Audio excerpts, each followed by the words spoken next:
I'm recording my homily for the 7th week in Ordinary Time. And so in the Gospels, we've been building, right? So a couple weeks ago, we started with Jesus preaching the Sermon on the Mount, the greatest sermon ever. And he synthesizes the entire Gospel into this one sermon that he's giving to the people. Now, we began with the Beatitudes, right? And so the Beatitudes, if you will, in a sense, it's kind of like Jesus' new take on the Ten Commandments.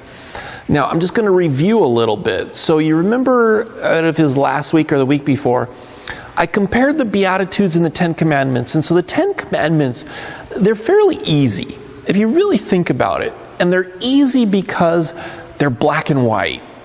It's 1 + 1 = 2, right? The next commandment, 2 + 2 = 4. They're just black and white, yes or no, I'm doing them or I'm not doing them, right? First commandment, am I putting God first over everything in my life? So there's nothing that supplants God in my life. Yes or no? Pretty cut and dry. Second commandment, am I ever taking God for granted? Or am I ever taking His name in vain? Or am I ever taking God in vain? Yes or no, right? Black and white, pretty cut and dry. In that sense, it's simple. Third commandment, keeping the Lord's day holy. Am I doing that? Yes or no? Fourth commandment, honoring my father and my mother, right? Do I kill, right? Did I commit murder? Did I not commit murder? Did I commit adultery? Did I not commit adultery? Cut and dry, yes or no? Did I lie? Did I steal?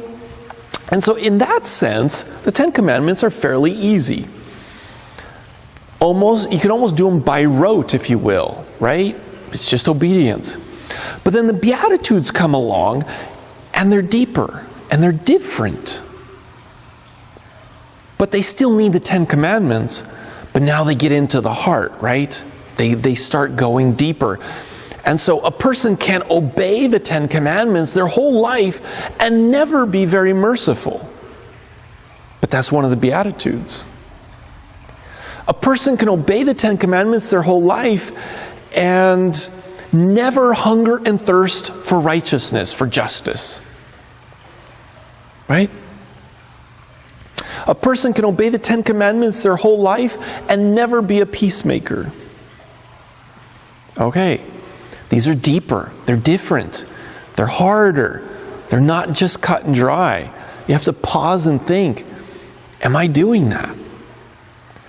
Now, Jesus also, after the Beatitudes, he then takes the Ten Commandments and he begins to not modify, but fulfill. He brings them to a deeper level, or if you will, a higher expectation. So you remember last week I talked about how Jesus takes the bar and he raises the bar. And so you think of the high jump in track and field and how they keep jumping over the bar and they keep raising it. Jesus raises the bar really high. So one example, he says, you have heard it said in the past, thou shalt not commit adultery. How many of us have committed adultery, right? Probably vast minority of people end up committing adultery in their life. Now, some do, but most of us, when we're doing our examination of conscience, say, no, I haven't done that, right? But then Jesus comes along and says, but I say to you, anyone who has harbored lust in his heart. How many of us have done that? All of us, right? And if anyone says they haven't, then you at least know they violated the commandment on lying. Okay, so we know that, so he raises the bar. He says, all right, the bar was really low. Most of us can step over the bar, right? Raises it really high. Now, just as a review from last week, remember I said that sometimes the temptation to think that when we raise the bar high, when Jesus raises the bar high, we're going to intrinsically exclude people. But we don't. In fact, when Jesus raised the bar high, he opened the gates. He included everybody. In fact, if he didn't raise the bar, he would exclude everyone.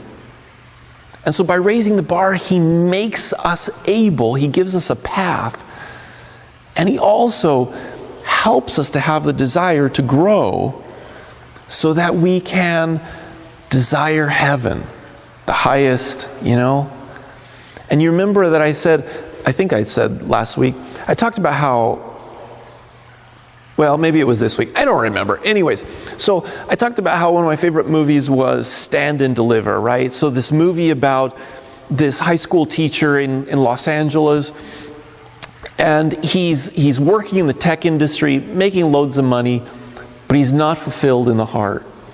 And so it's like a person who's obeying the 10 Commandments, but saying to Jesus, there's got to be something more. I desire more. There's even gospel accounts of people who would go to Jesus and say, Jesus, I follow the 10 Commandments. What else can I do? Right? You remember the story of the rich young man. He did that. And when Jesus laid it out and he set the bar high, the rich young man couldn't do it. He couldn't give up his possessions. But maybe he did later on. We just don't know, right?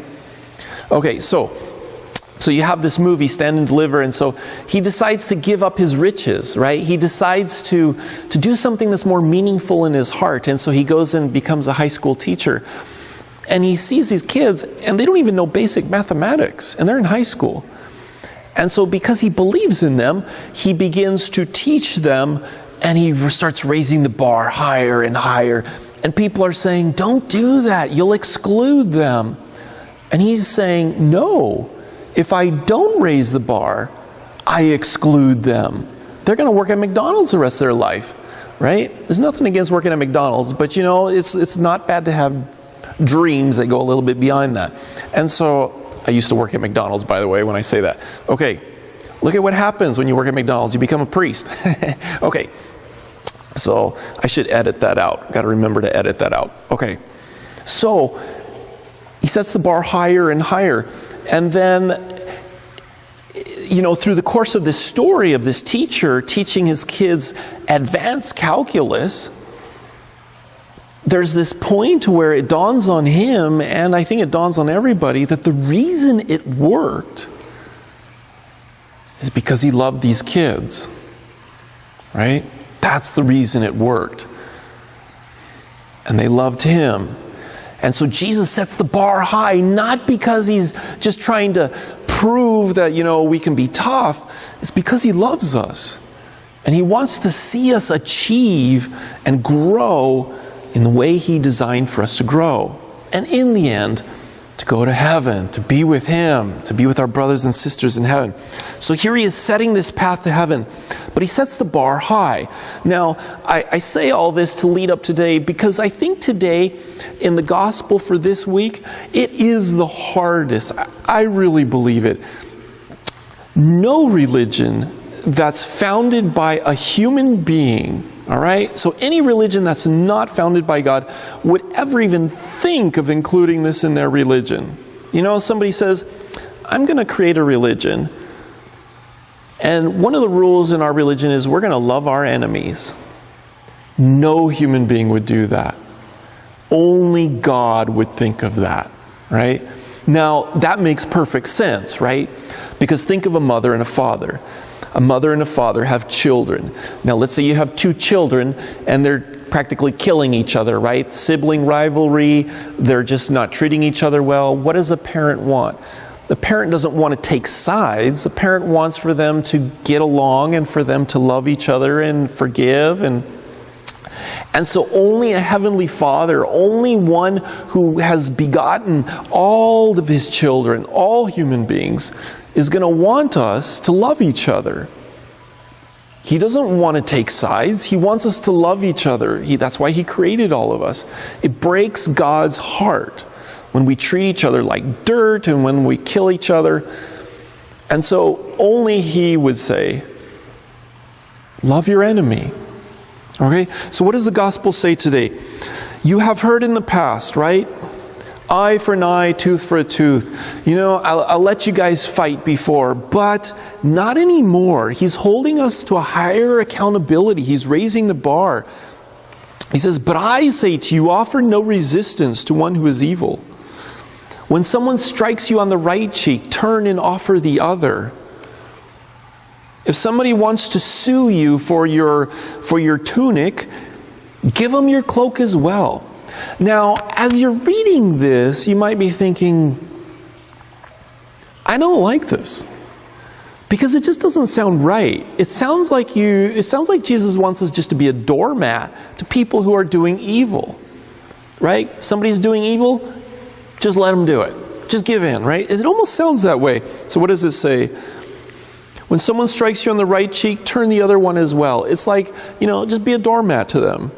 If anybody wants to sue you for something, well, give it to them and give them more, right? Just let them get away with it.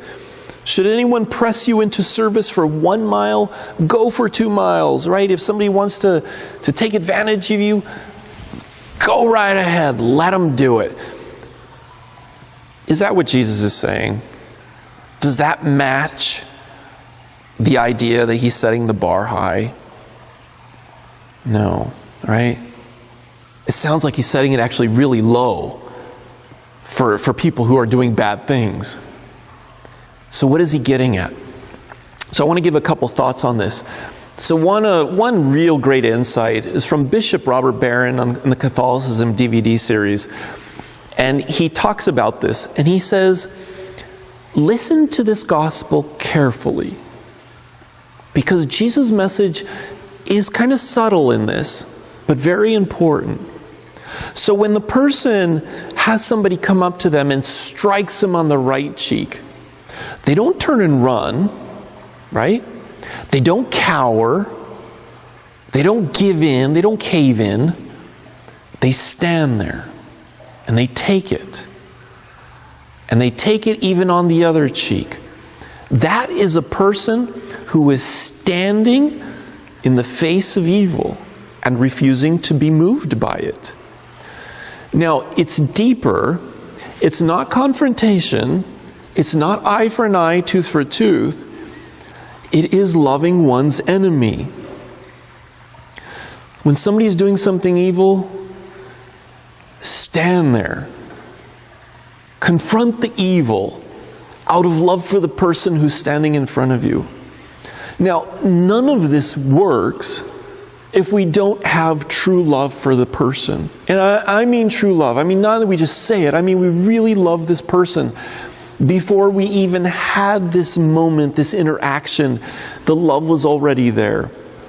I shared an example. It's kind of a dumb example, but a number of years ago I was in Manhattan and I was just walking through some of the neighborhoods in Manhattan, and they have a very large Orthodox Jewish population, and Orthodox Jewish men dress in a very distinct manner, right? They wear black pants, they wear a black suit coat with a white shirt, they have a black hat, right? Well, I'm walking through Manhattan, and apparently it was a holiday, it was a feast day for the Jewish people. And I still have never had anybody explain to me what the significance of this feast day was, but apparently they're supposed to take a lemon and go up to somebody who's Jewish and give them some kind of well wishes, right? It's greeting their fellow Jewish people. To me, it would almost be like, somebody saying Merry Christmas, but obviously it wasn't Merry Christmas, but something like that. So this teenage boy who's Jewish sees me coming. Now, I'm dressed all in black. And you could tell right away he was like, is he Jewish? I confused him because I looked like I was dressed kind of Jewish, but he wasn't quite sure. He didn't know what to make of me. So as I'm coming closer to him, he asks me, he says, "Are you Jewish?" And I said, "Well, kind of. I'm a Catholic priest."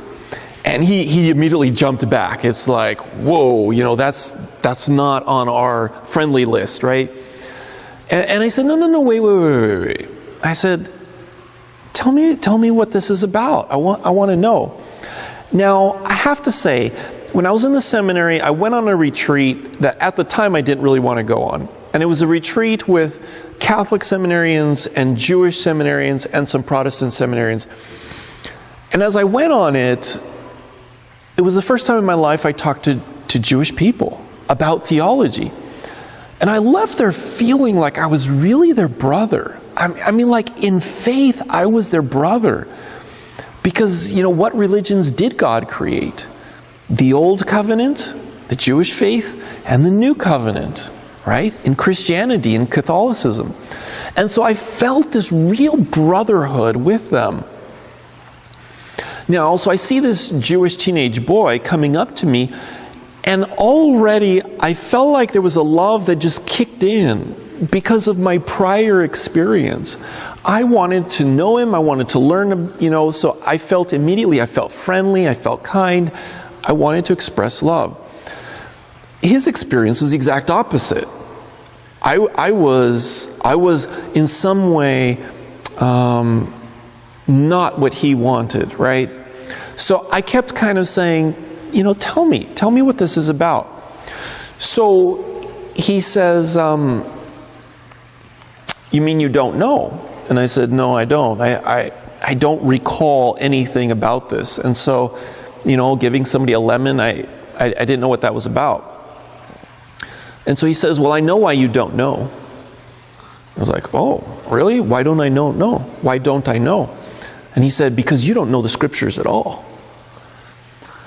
Now, my first thought was, okay, teenage boys in the Jewish faith are just like teenage boys in the Catholic faith. Sometimes they can be punks, right? But that didn't deter me. Him being a little snotty didn't change my mind that I wanted to express an affection that was in my heart that I had received from other people.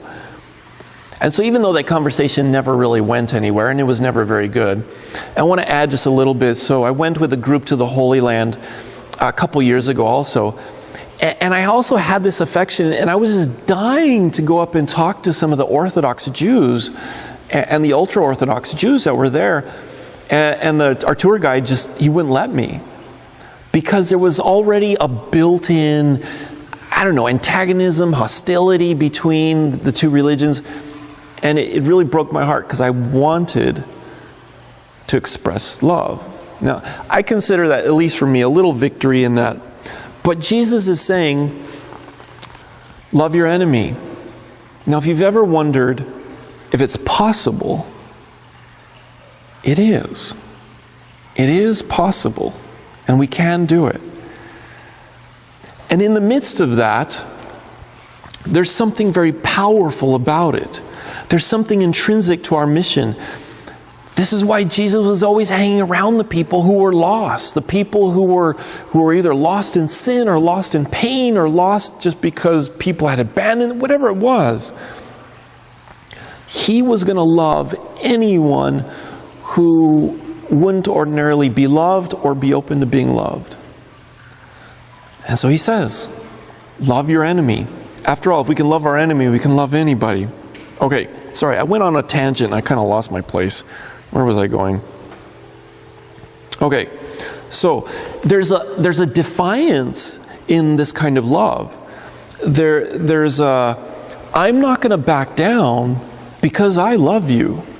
And so if somebody's doing something evil, it means courage, but it demands love. It's easier to get revenge, but it's very hard to be defiantly loving in the midst of hatred or other things that are evil. Okay. Now, I want to go just a little bit deeper with this. So we have a sense of this loving defiance, but I think we can overplay that. We can say, all right, great, let's go confront evil. But we got to go a little bit deeper. And because we have to go to that, right? We got to go back to the cross. The Pharisees identified their enemy, Jesus, right? He was a threat. And so their path to dealing with the enemy was to crucify him. Now, Jesus encounters, if you will, his enemy. They want to kill him. And his path is to be crucified. And so here's where the love of enemy comes in. When you think of your enemy, do you want to crucify them? Not literally, but in your heart. Do you want to crucify them? Because if you do, if we do, then we become the Pharisees, right? That was their solution. They felt threatened, whatever it was, to their power, to their whatever it was, and so they crucified the threat. Jesus, on the other hand, his way that he was operating was he would be crucified as an act of love for his enemy. Because that's just so powerful. It's so unearthly.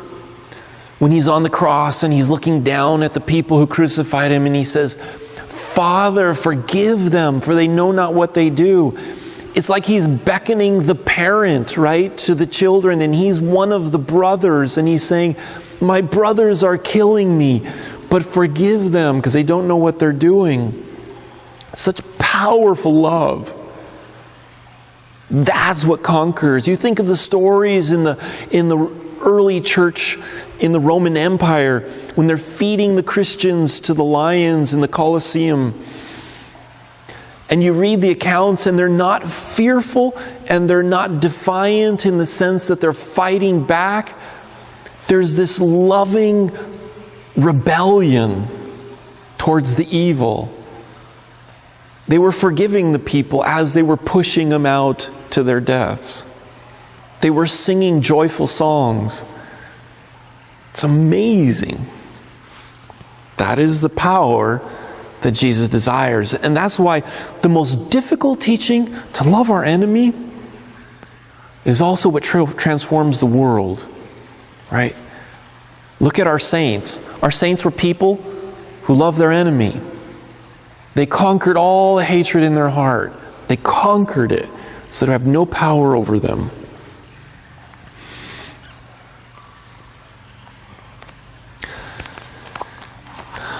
I've mentioned this before. I think it's powerful. I had a parishioner back in my previous parish who shared this with me. And he said this is his vision of heaven. And so heaven is this big wedding banquet. And you know when you're at a wedding banquet, you often have these the long tables, right? And so if you think yourself sitting at a long table at a wedding banquet, you have somebody sitting to your left and somebody sitting to your right. But you also, because the tables tend to be very long, you have somebody sitting right in front of you.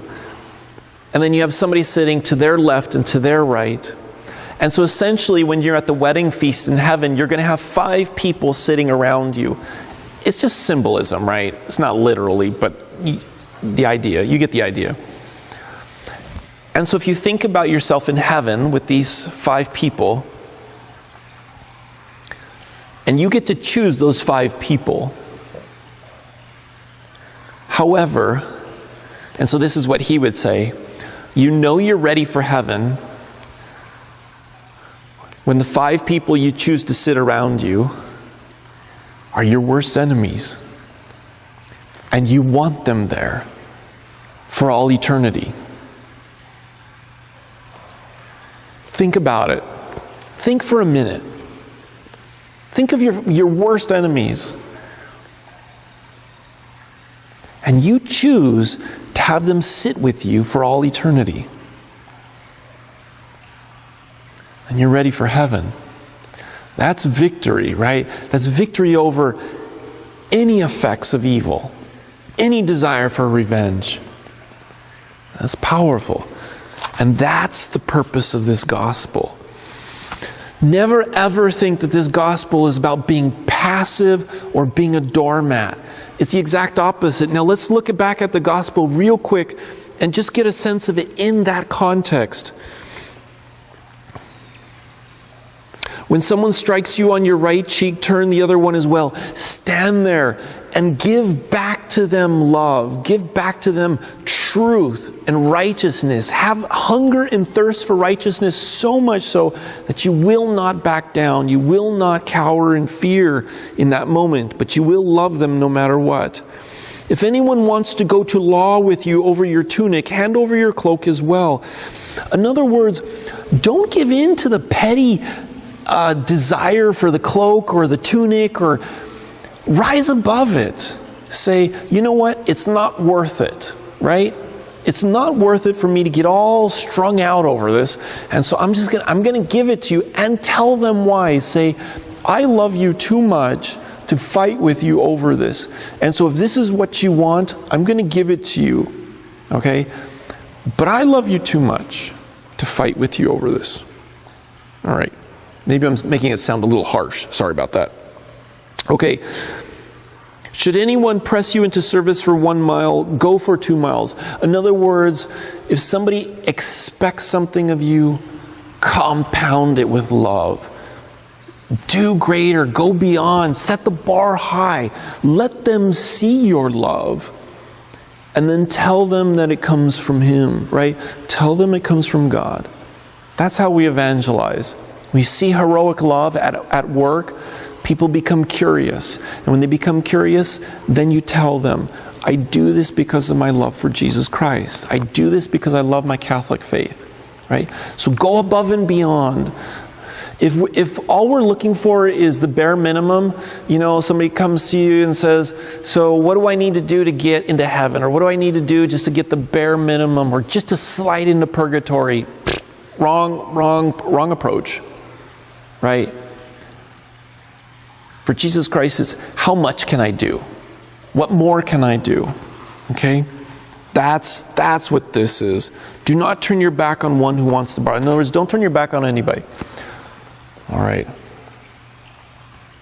So, we try our best to live one of the hardest teachings that's ever come to us. But I also say, when we do it, it's the most beautiful, and it is the most powerful. We want to transform our world. We start with loving our enemies. All right. God bless you. Take care.